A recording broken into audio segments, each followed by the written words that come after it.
कैसे गुरुजी ने उस फैमिली की सुनी जो बड़े मंदिर नहीं जा पाई और अपनी ब्लेसिंग्स उन तक पहुंचाई। सत्संग सुन के जाइएगा, बहुत रीसेंट का सत्संग है, बहुत अच्छा सत्संग है।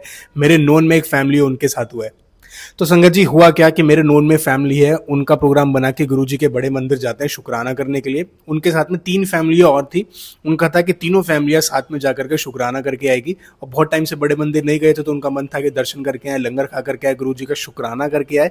तो उन्होंने ये करके सोचा कि हम लोग चलते हैं बड़े मंदिर और शुक्राना करके आते हैं। अब उसमें से एक फैमिली के साथ क्या हुआ कि उनकी डॉटर की तबीयत खराब हो गई, वायरल फीवर हो गया, और फीवर भी इतना हुआ, कभी 2 हो जाए, कभी 3 हो जाए। तो वो आंटी का गुरुजी के बड़े मंदिर जाना कैंसिल हो गया। बाकी की जो 2 फैमिली थी वो गुरुजी के बड़े मंदिर गई, उनके बहुत अच्छे दर्शन हुए, लंगर प्रसाद हुआ। अब जो फैमिली नहीं जा पाई, उन्होंने बोला कि आप मेरी बच्ची के लिए गुरुजी के सामने अरदास लगा के आ जाना कि बहुत जल्दी से इसकी तबीयत ठीक हो जाए। इसका पेपर भी है, आगे जाकर के इसको स्कूल भी जाना है, सब कुछ करना है। तो आप मेरे तो जा नहीं पा रही, आप मेरी अरदास गुरुजी तक पहुंचा देना। अब संगत जी, आप गुरुजी का कमाल देखिए। वो 2 फैमिली गुरुजी के बड़े मंदिर गई, उन्होंने जाकर के शुक्राना करा, उन्होंने जाकर के उन आंटी का नाम लेकर के और उनकी डॉटर का नाम लेकर के गुरुजी के सामने अरदास लगाई। बाहर आए, गुरुजी के लंगर प्रसाद खाया।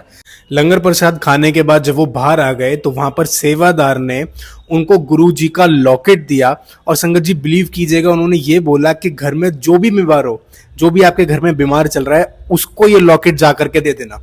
अब वो आंटी इतना शॉक हो गई, उनको समझ में नहीं आया कि इतनी जल्दी गुरुजी ने उनकी बात सुनी, इतनी जल्दी उस फैमिली तक अपनी ब्लेसिंग्स पहुंचाई।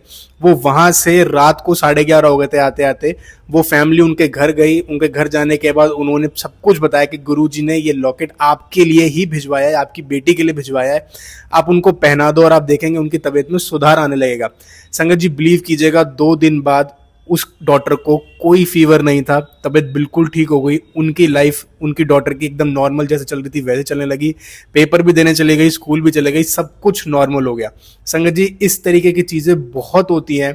आप बिलीव कीजिए, आप गुरुजी के बड़े मंदिर जाइए, गुरुजी को शुक्राना करना शुरू कीजिए, आप देखेंगे आपकी लाइफ में भी पॉजिटिव चेंजेस आएंगे, आपकी लाइफ में भी ऐसे चमत्कार होने स्टार्ट हो जाएंगे। अगर आपको सत्संग अच्छा लगा तो प्लीज़ इसको फॉरवर्ड कीजिएगा नई सत्संग के साथ, जिससे उनको पता चले गुरुजी किस किस फॉर्म में अपनी ब्लेसिंग्स हम तक पहुंचाते हैं। हो सके तो इस सत्संग को रीपोस्ट कर दीजिएगा, जिससे और लोगों तक भी गुरुजी की ब्लेसिंग्स पहुंचे, गुरुजी के मैसेजेस पहुंचे, उनको भी पता चले कि क्या क्या गुरुजी कैसे कैसे करते हो, कैसे कैसे अपनी ब्लेसिंग्स अपनी संगत तक पहुंचाते हैं।